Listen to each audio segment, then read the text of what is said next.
जय श्री कृष्णा। राधे राधे सभी भक्तों को हमारे YouTube चैनल कृष्ण प्रेम रस धारा में आप सब भक्तों का बहुत बहुत स्वागत है। तो चलिए आज हम बात करते हैं साधु संग और नवदा भक्ति की। सबसे पहले हम बात करते हैं साधु संग की। हमें साधु संग क्यों करना चाहिए? तो जैसे कि हम जानते हैं कि हम साधना के पथ पे आगे बढ़ना चाहते हैं और हम अपने प्रभु श्री कृष्ण जी को पाना चाहते हैं, उनसे प्रेम करना चाहते हैं। तो अगर हमारा मन आध्यात्मिक की ओर है, हम किसी की भी पूजा करते हो, किसी की भी भक्ति करते हो, तो उसके लिए साधु संग का होना भी बहुत जरूरी है। क्योंकि साधु संग करने से, जैसे ये नहीं है कि हम साधु के संग चल पड़े, जहाँ मतलब हम मन से साधु का संग करें, मन से उनके बारे में सोचे और जैसे वो उपदेश देते हैं उनके उपदेशों के अनुसार हम चले, तो हमारा मन जो प्रभु के चरणों में लग जाता है। तो साधु संग हमें कैसे मिले? पहले तो हम भगवान से इस बात के लिए प्रार्थना कर सकते हैं कि हे प्रभु, हमें अपने भक्तों की भक्ति दीजिए। क्योंकि भगवान भी तभी प्रसन्न होते हैं जब हम भगवान के भक्तों की भक्ति करते हैं। साधु के भेष का भी आदर करना चाहिए। और साधु हमें कहीं भी मिल सकता है, हमारे घर परिवार में मिल सकता है, संतों की मंडली में मिल सकते हैं। साधु हमारे आसपास ही होते हैं, बस उन्हें पहचानने की जरूरत होती है। आंखें उन्हें कैसे पहचाने? तो उनके प्रवचनों को सुनिए और उस पर चलने की कोशिश करें हम, तो हम प्रभु के चरणों की ओर बढ़ सकते हैं। की भक्ति करने से क्या हमारे प्रभु बहुत प्रसन्न होते हैं। तो कहते हैं ना, तेरे भक्तों की भक्ति करूं मैं सदा, तेरे चाहने वालों को चाहा करूं। जैसे भगवान के जो भक्त होते हैं, हम उनकी शरणागति लेते हैं, उनकी भक्ति करते हैं, तो हमारे भगवान भी प्रसन्न होते हैं। तो अपने भगवान को प्रसन्न करने के लिए हमें उनके भक्तों की भक्ति करनी चाहिए और उनका आदर सम्मान करना चाहिए, उनका संग करना चाहिए। तो साधु संग बहुत महत्वपूर्ण है हमारे पथ को आगे बढ़ाने के लिए, साधना के पथ को आगे बढ़ाने के लिए। प्रभु की शरणागति हमें मिल जाए, इसके लिए हमें जो संत होते हैं ना, वो हमारा मार्गदर्शन करते हैं। तो जैसे वही हमारे गुरुजन होते हैं। तो कई बार क्या होता है कि कई साधक होते हैं मेरी तरह, जिन्होंने अभी दीक्षा नहीं ली होती। तो मैं उनके लिए एक बात ये कहना चाहती हूँ कि कई बार होता है कि साधक जो कहते हैं कि हम कौन सा मंत्र जपे, तो भगवान ने एक हमें दिया है महामंत्र, है ना। महामंत्र जो मतलब सबके लिए कोई भी जप सकता है उसे, और वो महामंत्र है। तो मैं आपके साथ शेयर करती हूँ। हरे कृष्णा कृष्ण कृष्ण हरे हरे, हरे राम राम राम हरे हरे, हरे कृष्ण कृष्ण कृष्ण हरे हरे, हरे राम राम राम हरे हरे।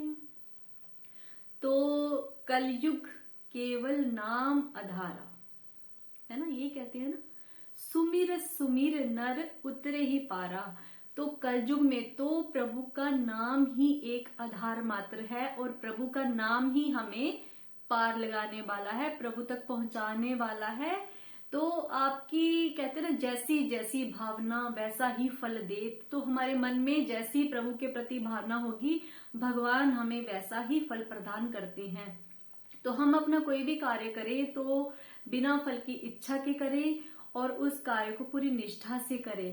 तो प्रभु भी ये कर्म भूमि है, जो जहाँ पे ये धरती है ना, जो कर्म भूमि है। हर मनुष्य कर्म करता है, अच्छा या बुरा कर्म करता है।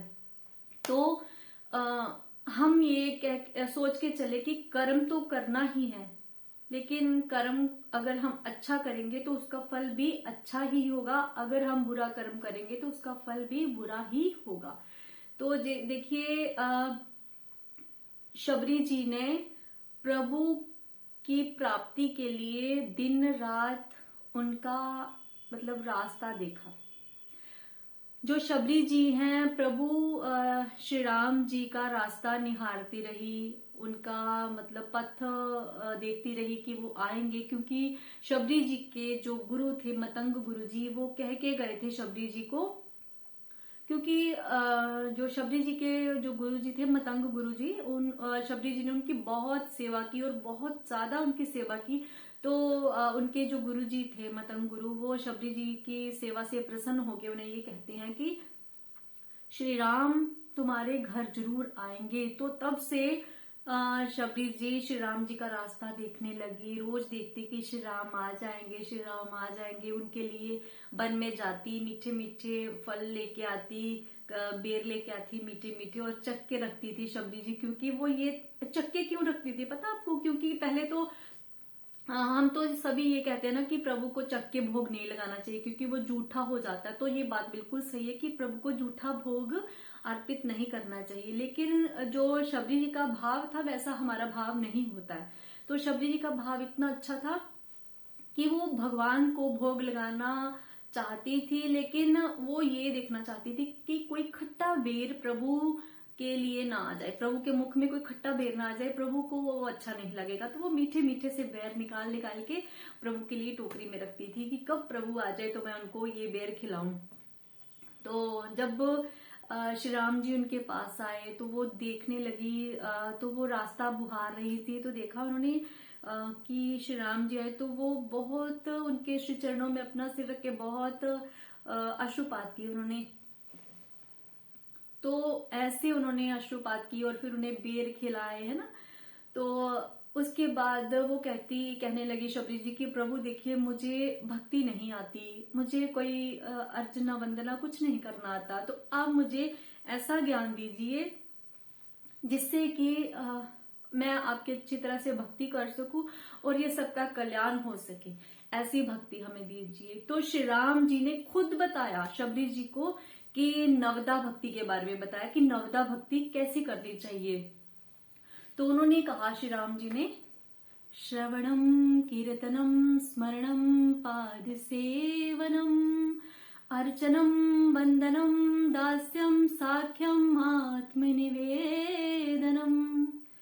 उन्होंने पहले कहा श्रवणम, कि सुनना चाहिए, भगवान की कथाएं सुनिए, अच्छे अच्छे विचार सुनिए, गुरुजनों के विचार सुनिए, और जब सुनते सुनते हमारा लोभ बढ़ जाए और बढ़ जाए कि सुने बिना हमसे रहा ना जाए, जो भी हम सुने उसे अपने जीवन में उतारने की कोशिश करें। ठीक है, श्रवणम।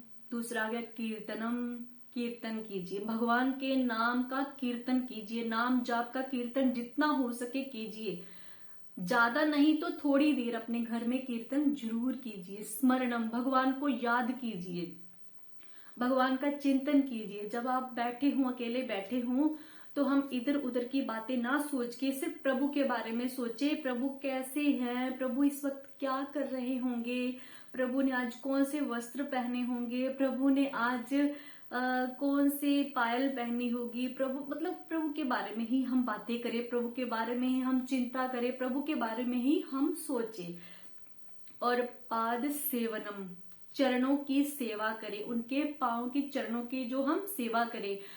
जैसे हमारे घर में अगर कोई बुजुर्ग हैं या फिर कोई बाहर से आते हैं, कोई संत आते हैं हमारे घर में या फिर भगवान है हमारे मंदिर में विराजमान है, तो हमें उनके चरणों की सेवा जरूर करनी चाहिए। तो ये पहले आगे 4, श्रवणम कीर्तनम स्मरणम पाद सेवनम। उसके बाद आ गया अर्चनम वंदनम दास्यम साख्यम आत्मनिवेदनम। अर्चनम, तो हमें भगवान का अर्चन करना चाहिए, हमें भगवान को भोग लगाने के लिए तुलसी पत्र जरूर रखना चाहिए, क्योंकि बिना तुलसी पत्र के भगवान को भोग नहीं लगता। वंदनम, भगवान की वंदना अच्छी तरह से करनी चाहिए। और हमारे घर में कोई भी आ जाए, कोई मेहमान आ जाए, उसकी भी वंदना करनी चाहिए, उसकी खातिर करनी चाहिए। उन्हें चाय नाश्ता वगैरह जो भी वो खाते हो उनको खिलाना चाहिए, ठीक है। और दास्यम, भगवान के हम दास हैं ऐसा हमें मानना चाहिए कि हम भगवान के दास हैं, ठीक है। दास्यम, साख्यम, हमें भगवान को अपना सखा भी मानना चाहिए, अपना मित्र भी मानना चाहिए। हम किस भाव से भगवान की भक्ति करते हैं, तो साख्यम। तो एक साख्यम मतलब एक मित्र के रूप में भी अगर हम भगवान को चाहे ना, तो भगवान हमें मित्र के रूप में भी बन के हमारा साथ देते हैं। जैसे एक प्रेमी बन के भी हमारा साथ देते हैं, मित्र बन के भी हमारा साथ देते हैं। जैसे भी हम चाहते हैं भगवान को पाना, वैसे ही भगवान हमें मिल जाते हैं। तो अंत में 9वीं भक्ति क्या है? आत्मसमर्पणम। भगवान को आत्मसमर्पण कर दीजिए। आत्मसमर्पण का मतलब भगवान के आगे सरेंडर कर दीजिए अपने आप को कि भगवान हम आपके हैं, आप जैसे मर्जी हमें जैसे चाहो हमें रखो, जैसे आपकी मर्जी हमें रखो, जो चाहे हमें दो, जो चाहे हमसे ले लो। हमारे पास है क्या जो हम देंगे, है ना? सब कुछ तो भगवान का ही है। तो इसलिए आत्मसमर्पण कर दीजिए। तो ये 9 भक्तियां हैं। भगवान कहते हैं कि अगर इन 9 भक्तियों में से किसी में एक भी भक्ति आ जाती है तो मैं उसको तुरंत मिल जाता हूं, मतलब उसके मिलने का मार्ग मिल जाता है। तो नवदा भक्ति के बारे में आपका क्या विचार है? तो जरूर सुनिए। और सुनने से ही लोभ बढ़ता है। जैसे कई लोग कहते हैं ना कि रसगुल्ला रसगुल्ला कहने से रसगुल्ला मिल तो नहीं जाता, लेकिन रसगुल्ला खाने का हमें लोभ बढ़ जाता है। वैसे ही कथा सुनने से हमें कथा सुनने का लोभ बढ़ जाता है, ठीक है। जय श्री कृष्ण, राधे राधे।